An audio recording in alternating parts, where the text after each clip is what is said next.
Dennis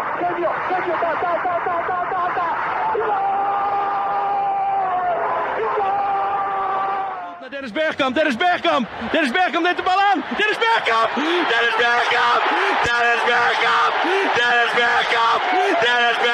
Posse de bola para Portugal, vai Éder, chuta! Gol!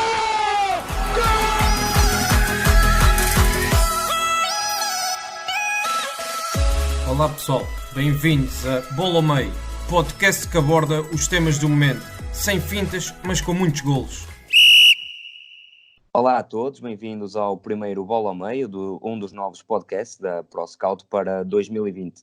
Eu sou o André Cruz e contarei com a presença de elementos da ProScout e de alguns convidados para quinzenalmente debatermos a atualidade do panorama futebolístico nacional e internacional. Hoje tenho comigo o Alexandre Araújo e o Rodrigo Carvalho, a quem agradeço a presença. Neste primeiro episódio analisámos o clássico entre Porto e Braga, que resultou numa vitória dos arsenalistas por 2-1, e também o derby lisboeta entre Sporting e Benfica. Os líderes do campeonato saíram vencedores por 2-0. Podemos então começar assim por este último encontro, o encontro que opôs o Sporting e o Benfica, e que cavou uma diferença entre os dois clubes de lisboetas para 19 pontos. Alexandre, podemos começar por ti. Antes de mais, e mais uma vez, obrigado por estares aqui connosco. O Benfica entrou muito forte a travar aquela primeira fase de construção do Sporting. Depois o Sporting conseguiu equilibrar, até por aquele remate do Rafael Camacho ao poste, e também tivemos uma segunda parte um pouco diferente. O que é que destacas neste derby? Antes de mais, queria também agradecer da minha parte o convite. É um prazer participar nessas iniciativas da ProScout e estar aqui a debater o futebol convosco. Creio que fizeste um bom resumo. O Benfica entrou muito forte, pressionante, com o bloco muito subido, a tornar a primeira fase de construção do Sporting muito, muito complicada de fazer a jogar.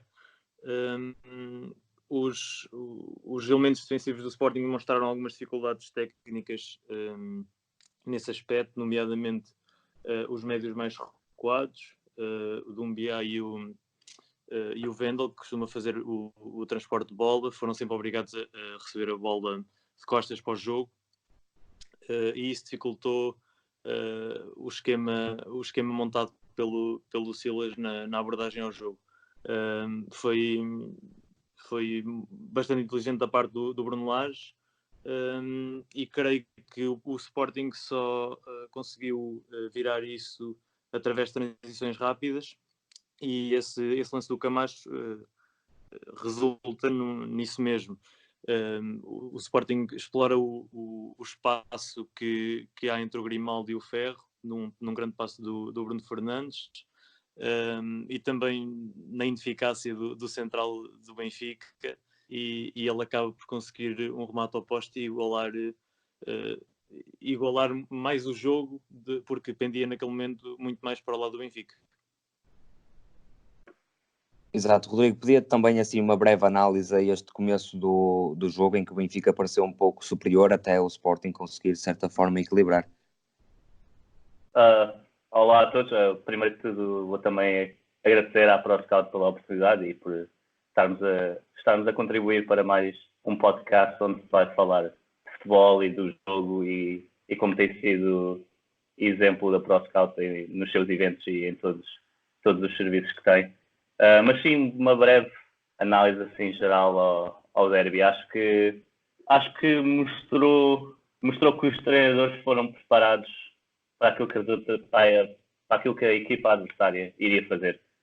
O Sporting sabia que se queria equilibrar o jogo, tinha que jogar e tinha que tentar jogar, e daí viu-se que tentou jogar desde trás, tentou sair com 3 jogadores, variando ali um pouco o Wendel e o Doumbia no início, e claro que o Wendel acabou por ter mais destaque a transportar a bola, porque o Doumbia mostrou claras dificuldades sob pressão, e o Benfica no início mostrou que vinha preparado para essa mesma saída à jogada do Sporting, como o Bruno Lage falou muitas vezes.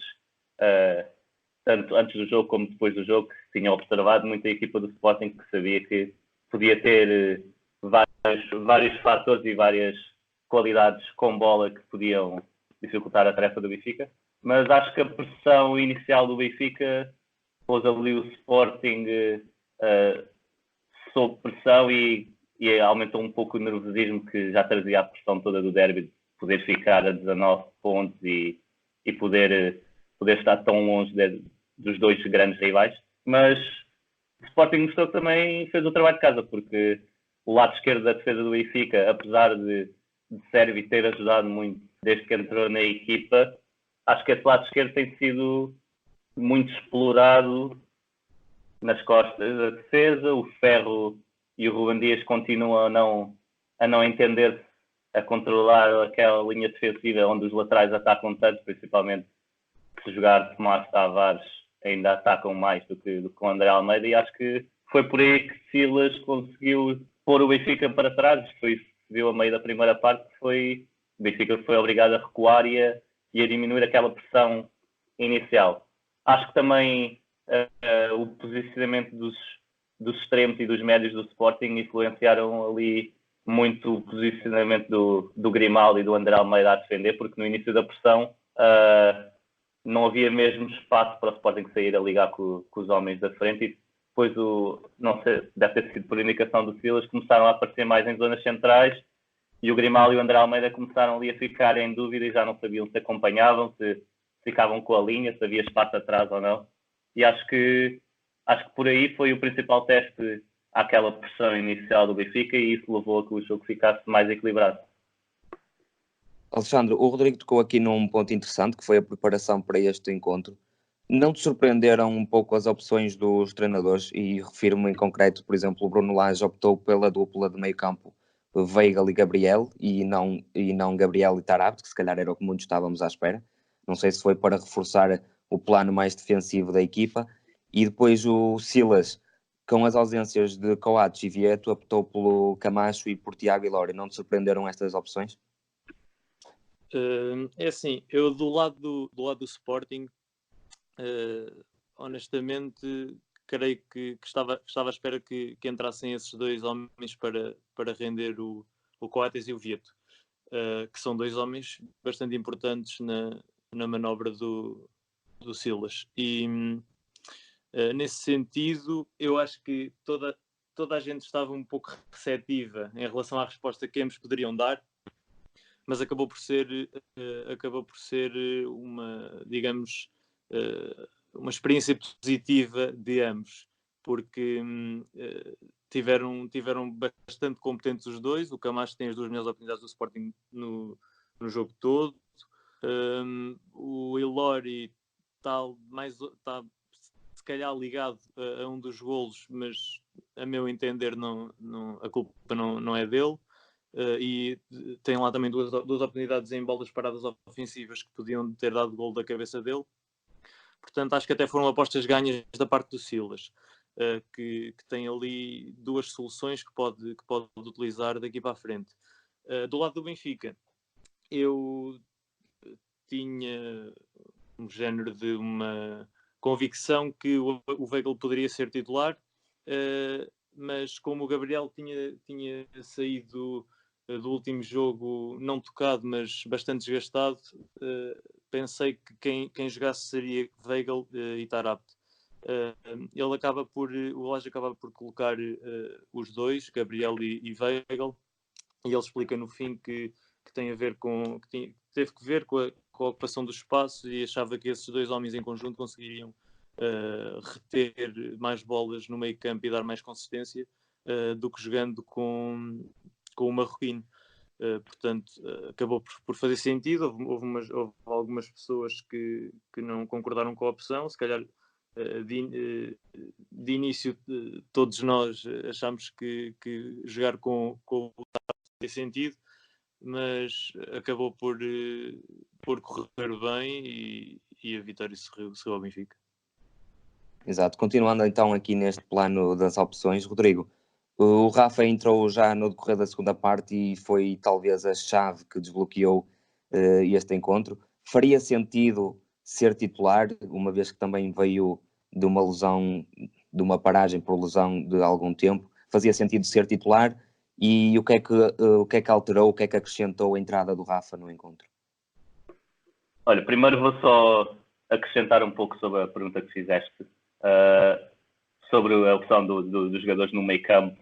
O Alexandre falou um pouco, mas acho que o Gabriel, e apesar do seu jogo com bola, eu acho que não tenha sido dos melhores que ele já fez, que eu acho que principalmente na primeira parte teve ali muitas dificuldades a ligar o jogo e o Benfica não se conseguiu assumir tanto, um pouco porque Gabriel, em termos do passe, acho que não esteve a um grande nível na primeira parte, mas depois acho que principalmente sem bola e a conduzir a bola, acho que foi aí que ele mostrou um pouco porque é que conta sempre para Bruno Lage. E apesar de ter estado muito bem a nível defensivo no último mês, principalmente, acho que o Gabriel e o Weigl, os dois juntos, são mais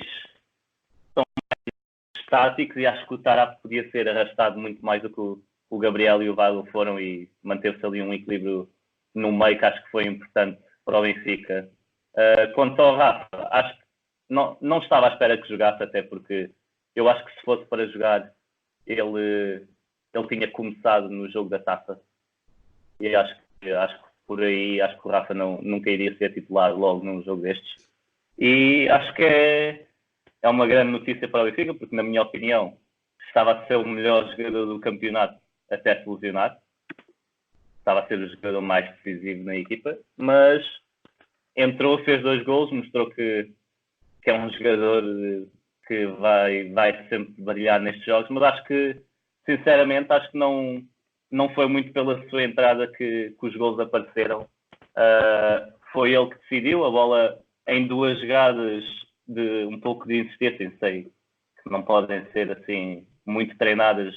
O Rafa estava lá, só pôr a bola na baliza, e isso só os grandes jogadores é que conseguem fazer nas circunstâncias todas em que ele apareceu, mas acho que neste jogo especificamente, acho que não foi a entrada do Rafa que mudou muito, acho que foi sim as opções do Benfica, e que mostrou que nesse aspecto o Sporting não se pode comparar nem a Benfica nem a Porto, e mesmo nem ao Braga, que já lá vamos, mas o Braga neste jogo com o Porto saiu do banco Ricardo Horta e Galeno, e o Sporting, quando queria ganhar, colocou o Borja nos últimos 10 minutos, penso eu, e acho que isso mostra muito da diferença dos plantéis que tem. O Rafa, um jogador de grande qualidade, fresco, entra ali para os últimos 15, 20 minutos, que depois com aquela compensação de 10 minutos acabaram por ser um pouco mais, mas acho que vai ser muito importante para os próximos jogos. Nestes jogos acho que não foi tanto o Rafa a criar e a desenvolver o jogo do Benfica tanto, mas sim, foi muito importante. E vai criar aqui uma questão engraçada, que é, há umas semanas ninguém diria que seria mais provável sair o Chiquinho do 11 do que sair o Servi. E acho que isso é interessante ver como é que o Servi mudou um pouco este Benfica, que tem sido mais sólido e vencedor neste último mês. Estavas exatamente a falar da troca Chiquinho por Rafa, e foi precisamente para o lugar do Chiquinho que entrou o Rafa. E, enquanto que antes da lesão o Rafa jogava mais encostado à esquerda, não é? Passou agora a entrar naquela zona do segundo avançado, se quisermos assim dizer. Alexandre, achas que é aí que o Rafa, a partir de agora, pode entrar na equipa? Ou ainda vai demorar algum tempo a entrar na equipa? Ou até pode substituir o Servi também? Sim. Eu acho que a escolha natural, ou que faria pensar, ou faria... Há uns tempos nem sequer hesitaríamos em concordar com isso, que seria ele voltava e o Sérgio, ou quem estivesse no lugar dele, encostava. Agora não acredito que assim seja, e vejo mais a entrar para o lugar de um Chiquinho que nos últimos 2, 3 jogos do Benfica tem estado talvez 1 ou 2 furos abaixo do que esteve até aqui, porque tem vindo a crescer. E coincide com uma vinda do Rafa, que joga 5 minutos no regresso e agora faz mais 15 com aqueles 10 de compensação, faz um tal de 25 e faz 2 golos, decide um derby. Vem com confiança renovada, ainda para mais com os golos que fez, e os próprios jornais já falam que a vinda de um segundo avançado pode deixar de ser prioritária, pelo menos para janeiro, por causa mesmo desta questão do Rafa ter entrado para o lugar do Chiquinho e ter conseguido resolver um derby que estava difícil de fazer. Como disse o Rodrigo, o Rafa não teve... não foi preponderante a esse ponto, não foi por ele entrar que o jogo mudou, porque no que ele é efetivamente bom é no ataque à profundidade, naquela velocidade que ele impõe com bola, e aí só teve um lance, salvo erro, que foi travado logo a meio campo. E depois acaba por fazer 2 golos com uma eficácia tremenda, com bolas que acabam por sobrar para ele. Portanto, eu acho que vamos ver nos próximos jogos qual é que vai ser a ideia do Bruno Lage, mas é possível que passe por um Rafa a jogar mais como segundo avançado do que propriamente a entrar para o lugar do Sérgio, que está num grande momento de forma e quase que em estado de graça para os adeptos do Benfica. Rodrigo, estavas a falar há pouco de uma questão muito interessante, que é a diferença de plantel deste Sporting para Porto, Benfica e até se calhar Sporting Clube de Braga. E eu gostava de saber a opinião dos dois acerca da equipa do Sporting e também o que é que faltou a este Sporting, visto que nos 2 últimos encontros com Porto e Benfica em casa não conseguiu vencer e foram encontros com um tempo muito próximo. O que é que faltou a este Sporting? Não tem de facto um plantel ao nível de Porto e Benfica? Eu vou começar, olha, primeiro de tudo, acho que estes 2 jogos do Sporting com o Porto e com o Benfica mostram que o único aspecto em que o Sporting está mesmo perto desses 2 rivais é dentro do campo, 11 contra 11 nos 90 minutos. Tudo o resto fora do campo, temos visto a direção e o projeto e a escolha de treinadores e os mercados de transferências, tudo isso acho que nem é preciso falar. Nos últimos tempos tem-se visto que não há sequer comparação, mas acho que estes 2 jogos mostram que num jogo 11 contra 11 durante 90 minutos o Sporting pode equilibrar o jogo e pode ganhar, se for eficaz, contra qualquer uma dessas equipas. Depois, num campeonato com 30 jogos, com 30 jogos ou 34,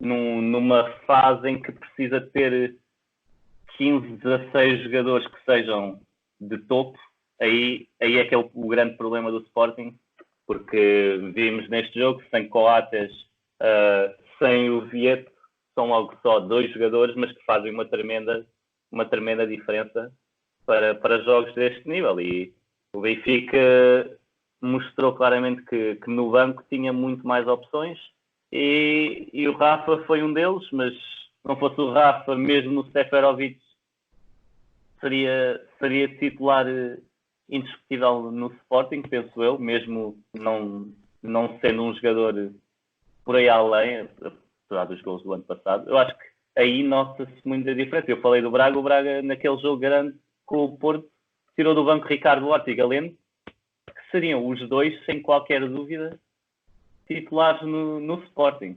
Portanto, acho que viu-se muito por aí essa diferença do plantel, e eu acho que o trabalho do Silas tem sido positivo, tendo em conta estas circunstâncias todas, e esta clara diferença para os outros clubes. Acho que não se pode pedir muito mais, tem que se pedir um projeto com cabeça, tronco e membros, e muito mais do que só pedir resultados ao treinador e tentar compará-lo com dois clubes e 2 projetos e 2 estruturas que estão muito aquém daquilo que é o Sporting neste momento.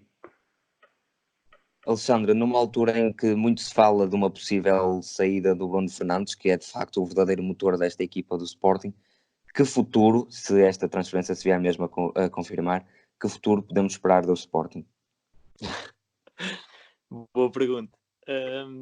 Eu, para completar aí o que o Rodrigo disse sobre o plantel do Sporting, eu também concordo que a abordagem no mercado de verão e nestes mercados de verão que eles têm feito nos últimos anos não têm sido coerentes, não têm sido pensados nem ponderados, e não sei ao certo qual é o critério que utilizam para fazer as contratações, mas é claro, são claramente escolhas descompensadas que não trazem, não acrescentam valor ao clube, são deixadas para os últimos dias, aquisições de jogadores que têm que ser importantes num plantel, e depois vão buscar jogadores que estão parados há muito tempo, que foram antigas glórias, que já têm algum tempo de bons campeonatos, mas que não são uma referência nos mesmos.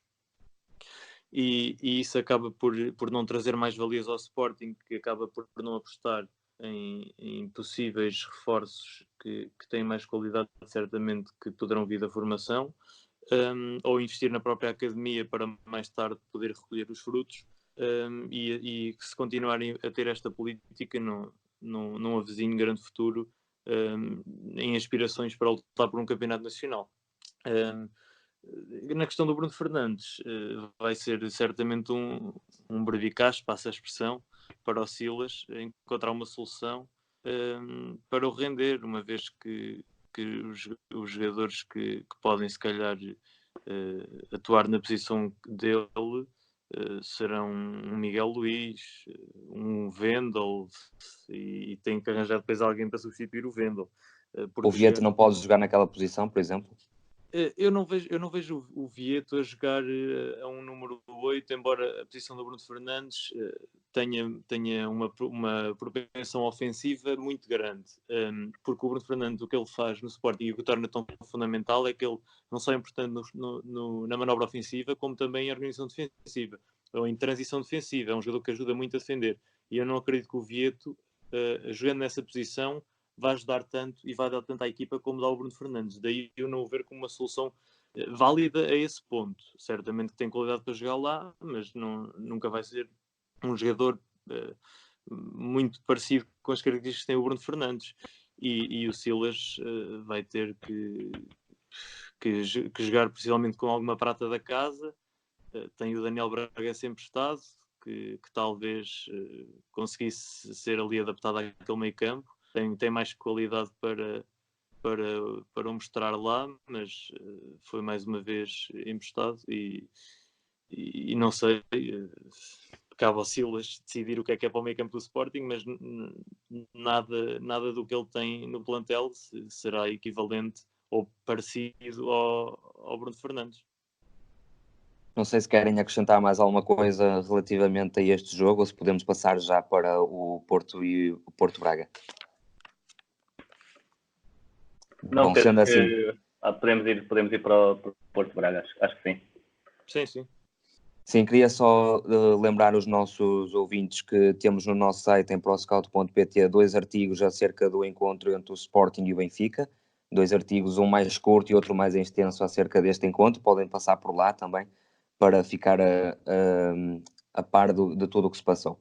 Passamos assim então para a vitória do Braga no estádio do Dragão. Uma vitória por 2-1. O Braga não vencia no Dragão há 15 anos e o Porto ainda não tinha perdido em casa para a Liga neste campeonato. O Ruben Amorim entrou na equipa há muito pouco tempo, mas vimos uma equipa do Braga muito forte, pelo menos na primeira parte foi muito forte a equipa do Braga, um futebol apoiado, assente na criação de muitas linhas de passe, apoios frontais, um futebol muito fluido. O Braga foi superior no primeiro tempo, Rodrigo? Eu tenho, em qualquer um destes 2 jogos, eu tenho alguma dificuldade em dizer que alguma das equipas foi muito forte, porque eu acho que souberam um pouco anular-se. Acho sim que o Braga foi para o Dragão a saber o que queria fazer, e é o que tem feito em todos os jogos, e isso até agora tem sido o grande mérito do Ruben Amorim e o seu trabalho até agora. Mas acho que o Porto não demorou, acho que demorou 45 minutos a mudar a sua maneira de pressionar, porque o Braga a sair deste trás e o Porto a querer pressionar alto, muitas vezes o Braga sabia ultrapassar bem a pressão do Soares e do Marega, porque tinha sempre 4 contra 2 com os 3 centrais e com o guarda-redes, E depois vimos muitas vezes acontecer aquilo que temos visto do Braga, que é conseguir rodar o jogo, porque tem os dois laterais muito abertos e subidos, e aconteceu várias vezes dois dos três médios do Porto, vamos dizer, o Otávio, o Uribe e o Danilo, dois desses três a irem pressionar ao corredor lateral, e depois quando o Braga conseguia encontrar alguém por dentro, rodava muito rápido para o outro lado, e foi aí quase sempre que víamos os laterais do Braga com bola e o Braga a conseguir rodar sobre o Porto.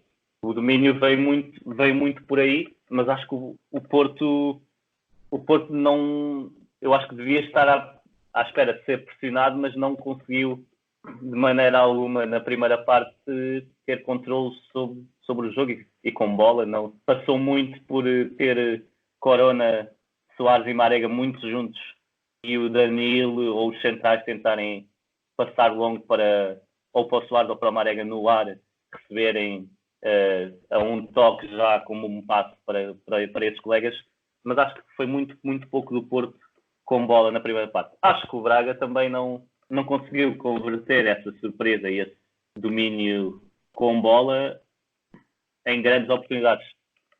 Marcou cedo e isso ajudou, e foram 2 lances de bola parada, mas tirando 2, 3 casos em que nem sequer chegou a rematar, o Braga não conseguiu ainda converter a sua posse bem trabalhada e o seu jogo apoiado em oportunidades concretas. E isso é claramente falta de tempo de treino, e isso tenho a certeza que nas próximas semanas, nos próximos meses, vamos ver evolução, porque queiramos ou não, Ruben Amorim está no Braga e tem, acima de tudo, que ganhar jogos destes e jogos importantes, principalmente com a Taça da Liga que vem agora, a Final Four. É muito difícil estar ao mesmo tempo a construir e a fazer estas mudanças que são bem visíveis e ao mesmo tempo a conseguir resultados, e isso tem o seu mérito de ter conseguido os resultados. Acho que ainda não está muito longe daquele produto final que ele tenciona fazer do Braga, mas sim, foi um Braga se calhar ligeiramente superior ao Porto na primeira parte, sim. Alexandre, pedia também uma análise a essa primeira parte no Dragão e também ao segundo tempo, em que o Porto começa a equilibrar e começa a somar algumas oportunidades de golo, aproveitando também alguns erros defensivos do Braga. E aqui eu queria acrescentar algo que foi a entrada do David Carmo, o jovem central português, para o lugar do Raul Silva, e até que ponto também a entrada do David Carmo num ambiente como o Estádio Dragão cheio pode também ter influenciado um pouco esta permeabilidade defensiva da equipa do Braga. Portanto, o Rodrigo fez um excelente resumo do que foi a primeira parte. O Porto surgiu com um bloco muito subido, mas mesmo com o Braga a jogar a sair de trás, os 3 centrais facilitaram a saída da bola, nunca conseguiram estancar o jogo ali, fruto, lá está, desses laterais projetados e posteriormente dos extremos, do Trincão e está-me a faltar o nome, O Wilson. E o Wilson, exatamente, depois na segunda parte, a virem buscar o jogo mais dentro, como se fosse, que nem uns médios interiores. E então o Braga conseguiu sempre sair apoiado e virar o flanco quase como bem entendiam, principalmente até à meia hora de jogo, creio. A partir daí o Porto teve algumas boas oportunidades para fechar a primeira parte, falhou 2 penaltis durante o jogo, o que também hipotecou desde aí também as hipóteses de levar de vencida a partida, e o Braga, com uma equipa organizada que é e que tem demonstrado ser desde a entrada de Ruben Amorim, veremos se vão manter este tipo de jogo e de consistência. Conseguiram, seja pela velocidade dos extremos, seja por aquele meio campo muito consistente, formado pelo Fran Sérgio e pelo Palhinha, conseguiram ter em Paulinho também um homem-chave da equipa, é um jogador que se calhar também ambiciona outros voos não sei se cá, se lá fora, e conseguiram desbloquear o marcador até que o gol do Paulinho mata o jogo. E lá está, tem Ricardo Horta e Galeno no banco, que vêm para agitar ainda mais. E o Porto, apesar de ter tido aqueles 2 penaltis e algumas boas oportunidades, também foi uma exibição gigante do Mateus, não conseguiu fazer gol. Em relação a David Carmo, eu creio que os centrais do Braga são possivelmente, pelo menos para mim, os elos menos fortes, para não estar a dizer os elos mais fracos, os elos menos fortes deste plantel. O próprio David Carmo entrou nervoso, mas o Raul Silva também não esteve ao seu melhor nível, pelo contrário, cometeu bastantes erros durante a partida, e o David Carmo também cometeu um penalti, mas a partir daí creio que também arrancou para uma exibição consistente, digamos. Conseguiu cumprir. O Porto acabou por desistir quase do jogo após o segundo gol do Braga, e a partir daí ele acaba por ter uma estreia num estádio muito difícil, mas depois daquele início atribulado foi uma estreia que acabou por ser bastante boa para ele, porque vencer num terreno difícil, num jogo de elevado risco, e para um central novo e que está a dar os primeiros passos na Primeira Liga, é um sinal muito importante para crescer e para aumentar a sua maturidade. Exato. Rodrigo, Ricardo Horta era talvez o jogador, talvez o jogador em melhor forma nesta equipa do Braga esta época, mas ao contrário do que vem sido habitual, não foi titular no Dragão. Porquê é que achas que o Ruben Amorim optou pelo Wilson em vez do Ricardo? Sim, sem dúvida que o Ricardo, eu acho que é o melhor jogador do Braga e um dos melhores do campeonato, mas viu-se principalmente na primeira parte que o Wilson Eduardo, o facto dele ser um pouco mais direto, um pouco mais vertical, quando o Braga ganha a bola, condicionou muito, e vimos muitas vezes o central do lado direito do Porto, que neste caso foi o Mbemba, penso eu. Exatamente. O central do lado direito a ir fechar a linha, e isso abriu espaços para o Paulinho e para o Francésio e para o Trincão depois aparecerem, porque o Wilson Eduardo começava muito por zonas centrais e depois atacava logo o espaço que o Manafá, como tinha ido atacar, deixava, e viu-se muitas vezes esses movimentos do Wilson Eduardo, e também a sua capacidade de vir atrás, defender e ser mais consistente, mais forte ali a travar o lado, que eu acho que é o lado forte do Porto a atacar, que é o lado direito com Corona e com o lateral, porque do outro lado há sempre, principalmente sem Luís Dias, há o caso daquele falso extremo, digamos, não é? Que é o Marega e o Era exatamente aí que eu também queria chegar. Porque é que Luís Dias não foi titular também num encontro em que se calhar tinha tudo para o ser? Pois, isso era uma boa pergunta para a conferência de imprensa do Sérgio Conceição, que eu não sei se alguém fez, ou se estavam, como já é quase habitual, muitos órgãos da comunicação social preocupados com outras coisas. Mas não sei, Luís Dias acho que é um bom jogador, e tem criatividade e consegue principalmente pôr as defesas em sentido, e houve ali a opção por jogar com dois avançados, jogar com o Otávio também, que o Sérgio Conceição gosta bastante do Otávio neste tipo de jogos, e se calhar ainda não confia no Luís Dias, ou há ali momentos do jogo em que o Luís Dias não é tão forte e que o Sérgio Conceição não quer abdicar desses princípios.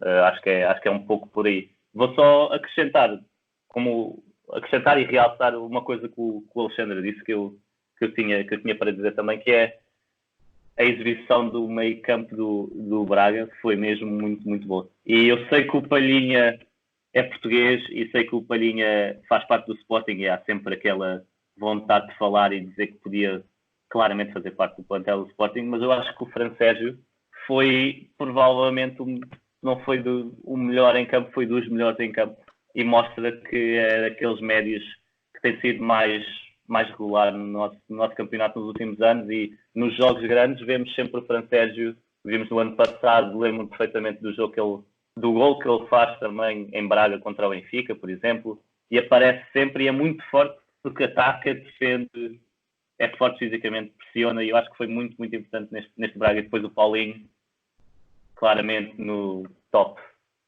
3, talvez. Sim, top 3 sem dúvida de avançados portugueses neste momento, e acho que pode claramente fazer parte para as escolhas para o europeu. E acho que ir à seleção não era nada descabido. Mas sim, era só isso que queria acrescentar, porque acho que a exibição do Palhinha e do Fran Sérgio foi mesmo muito boa, e principalmente estando 2 contra 3 grande parte do tempo.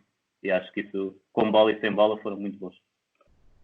Alexandre, queria também que opinasses um pouco sobre estas opções, sobre o Wilson e o Horta e também o Luís Dias.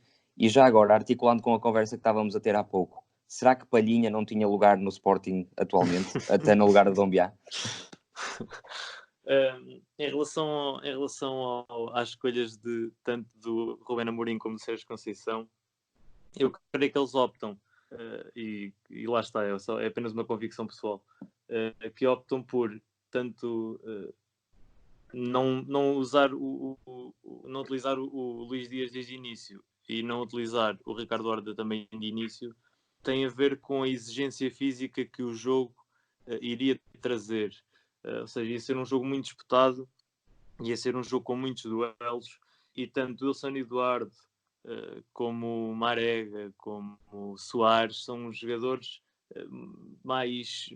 com mais capacidade de choque, digamos, e possivelmente resguardaram 2 dos seus craques, tanto o Horta como o Luís Dias, para poder resolver na segunda parte e criar algum tipo de desequilíbrio quando as equipas já estivessem mais desgastadas. Eu sou um admirador também, confesso, das qualidades tanto de um como de outro jogador, e podiam perfeitamente ser titulares no Porto e no Braga, respectivamente. Mas eu creio que as escolhas de ambos vão nesse sentido, vão na questão da exigência física que requer um jogo daqueles, um jogo de alta intensidade, e que se calhar ia desgastar muito um Ricardo Horta e um Luís Dias muito mais cedo do que desgasta um Tiquinho Soares ou Marega, ou do outro lado um Wilson Eduardo. Em relação à Palhinha, eu creio que está à vista de todos que sim, que ele tinha lugar no plantel do Sporting.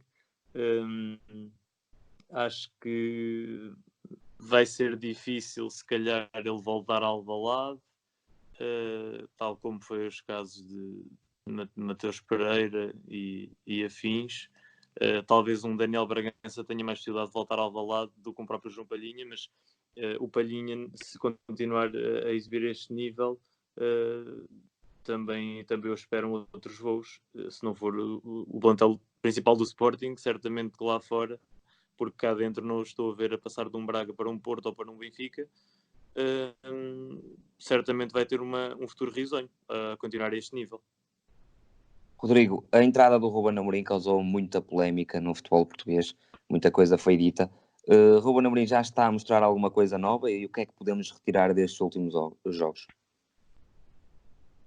Sim, isso, a polémica dos cursos de treinador e isso, pronto, não sou perito no assunto, nessa área que considero mesmo quase uma área de direito e de legislativa, e isso não vou opinar, mas tendo o curso necessário ou não, o Rubén Amorim, nas suas poucas experiências como profissional, há uma coisa que ele tem sido muito coerente, que é a maneira como quer ver as suas equipas a jogar. O sistema tem sido quase sempre este que temos visto, e eu já tenho disso nas redes sociais até, e porque eu já tinha visto o trabalho dele no Casa Pia, que eu tive a oportunidade no ano passado observar o Casa Pia, onde ele treinava e que estava muito bem classificado, até haver aquela polémica dele estar de pé no banco e que depois foi castigado e acabou por sair do clube. Mas as diferenças são claras, são notórias. Não só o sistema, mas a vontade da equipa em tentar transportar a bola de trás para o meio e depois para o último terço. Acho que estas duas primeiras partes já estão quase adquiridas pela equipa, mas depois o timing e a capacidade para desbloquear equipas no último terço, ainda falta ali trabalho, e que é claramente normal. E eu acho que estes 6 meses, que são os 6 meses finais da época, acho que era principalmente para tentar chegar aos lugares europeus e evoluir a equipa, para depois atacar sim com força a próxima época com o Ruben Amorim, que não é, viu-se pela maneira como foi apresentado e pelo contrato, não é uma opção a curto prazo. O Ruben Amorim conhece o clube, já estava na equipa B, fazer um bom trabalho também, e acho que a equipa vê-se logo o trabalho dos dois interiores, que eu acho que eles nem são extremos, eu acho que eles são mesmo médios interiores, de Trincão, o Ricardo Horta, os Chadas e o Wilson Eduardo. Quem quer que seja que passe por lá já sabe o que é que tem que fazer.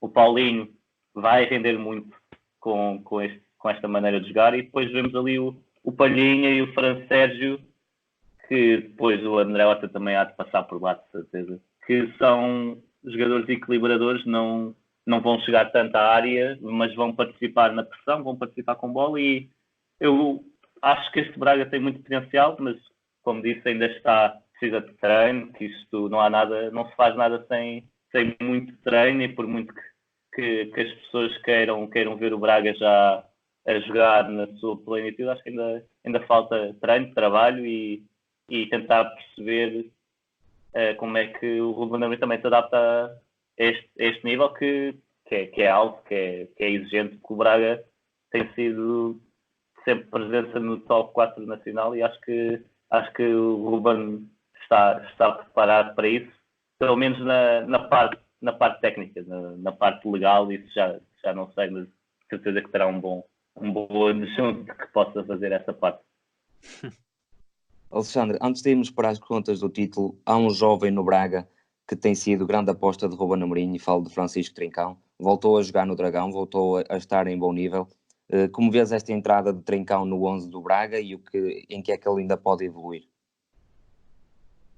O que eu vejo é uma entrada que peca por tardia. Na minha opinião, o Trincão já devia ter tido esta oportunidade desde o início da época, porque é possivelmente, se calhar, do escalão dele, o melhor jogador português. Pelo menos sou um admirador das qualidades dele, já o acompanho há algum tempo, e creio que ele vai ser fundamental, uma vez que é um jogador diferenciado, e é um jogador que desequilibra com facilidade, tem velocidade, tem muita técnica, tem um remate fácil, cruza bem, tem tudo para ser um craque dos próximos anos, não só a nível nacional como a nível europeu.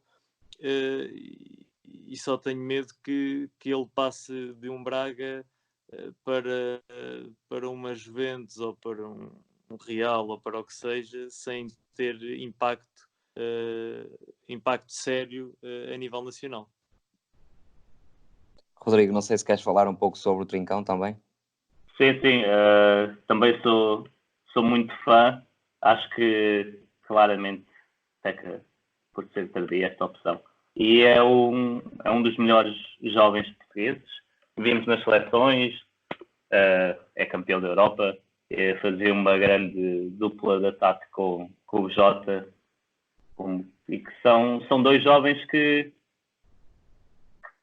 precisam de minutos, e o Trincão está num degrau um bocadinho abaixo em termos da exigência e da dificuldade de entrar nos 11, mas se calhar o facto de estar a jogar bastante mais do que o Jota pode pô-lo noutro patamar muito em breve, por causa dessa consistência e regularidade que eu acho que o Jota, nesta idade, também deveria ter, mesmo que não fosse no Benfica. E estou a pegar no Jota porque acho que são dois jogadores que é fácil comparar basicamente na mesma posição, apesar de serem diferentes.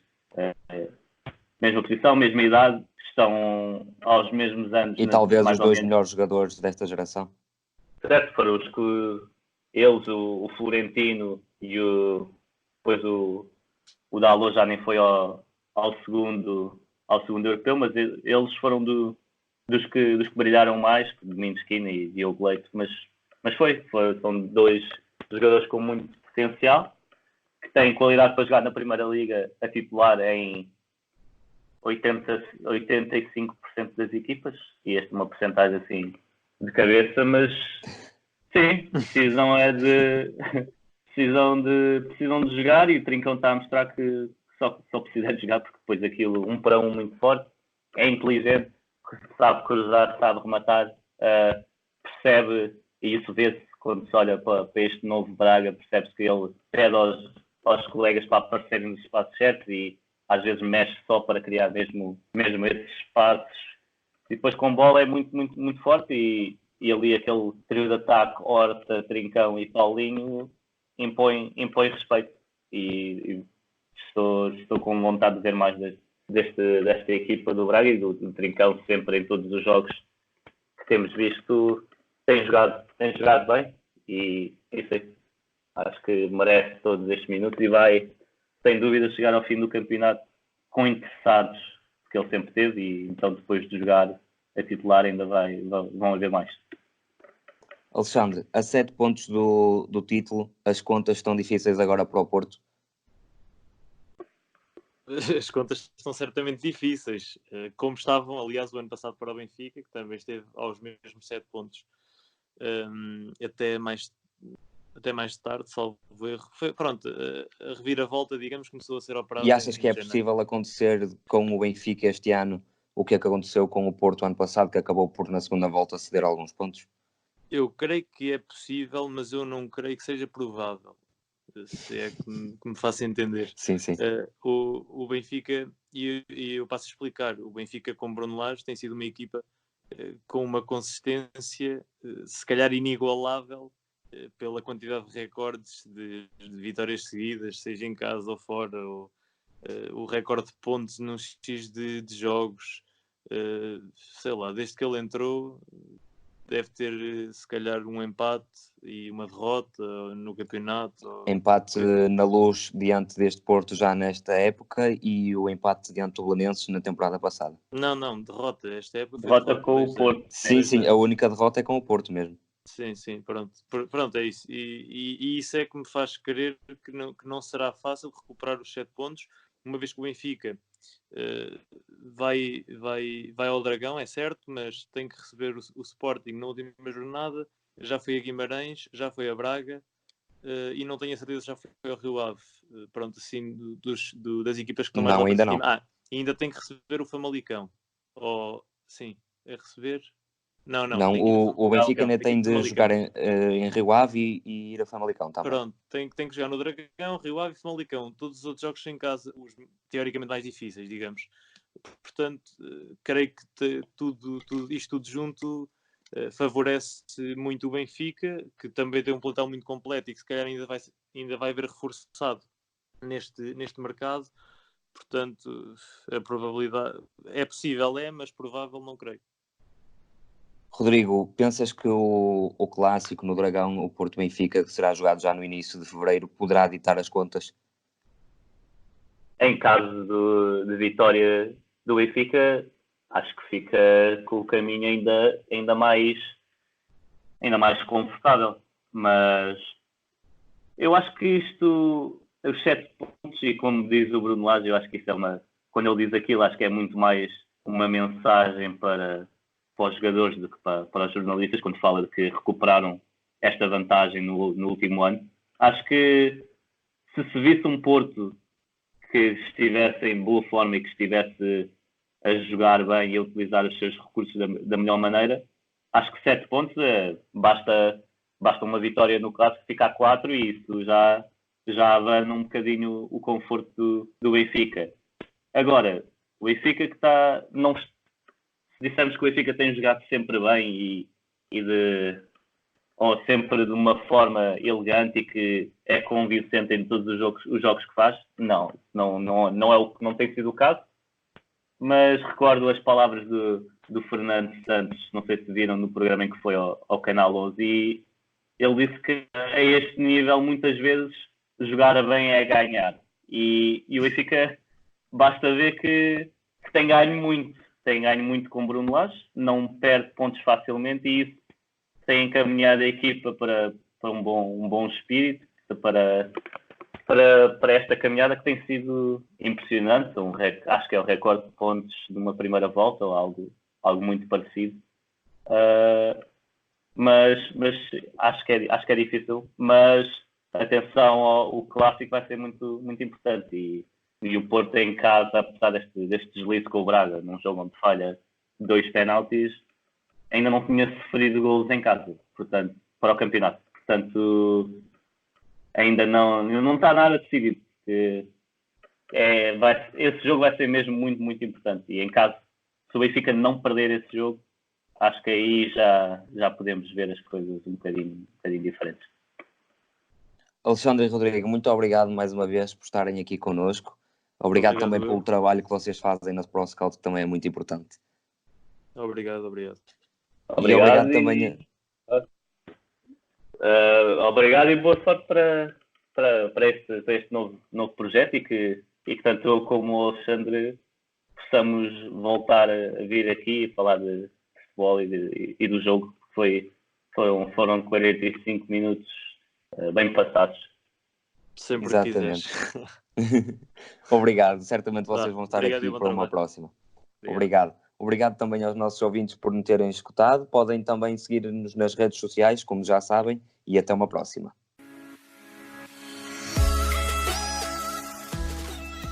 Obrigado por nos terem seguido em mais um episódio.